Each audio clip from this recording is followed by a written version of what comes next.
Во пресред на состанокот на Европскиот совет, председателот на Република Македонија Ѓорѓе Иванов упати писмо до членовите на Европскиот совет, председателот на Европскиот совет Доналд Туск, до генералниот секретар на НАТО Јенс Столтенберг и до двата стратегиски партнери на Република Македонија, до председателот на Соединетите Американски држави Доналд Трамп и до председателот на Република Турција Реџеп Тајип Ердоган, во кое ги запознава со актуелната состојба и со сето она што се случува во Република Македонија. Во писмото Иванов наведува дека Република Македонија веќе 2,5 години минува низ длабока политичка криза. На 11 декември 2016 година се одржаа слободни, фери демократски избори кои беа поздравени од сите страни. Но наместо излез од кризата и фокусирање на итните реформски приоритети, ние повторно се најдовме во длабока политичка криза. Имено по изборите 3 од 4 парламентарни партии на етничките албанци во Република Македонија со 18 од вкупно 120 пратеници во собранието под покровителство на премиерот на Република Албанија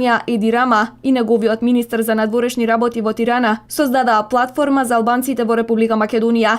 Тиранската платформа стана предуслов за формирање влада на Република Македонија. Платформата е постизборен документ усвоен во туѓа држава во кабинет на странски државник и со посредство на премиер на туѓа држава. Со оваа платформа се загрозува сувереноста и независноста на државата, доведувајќи Република Македонија во положба на подчинетост или зависност према друга држава. Реализацијата на платформата подразбира промени во уставот на Република Македонија со кој би се загрозил унитарниот карактер на државата.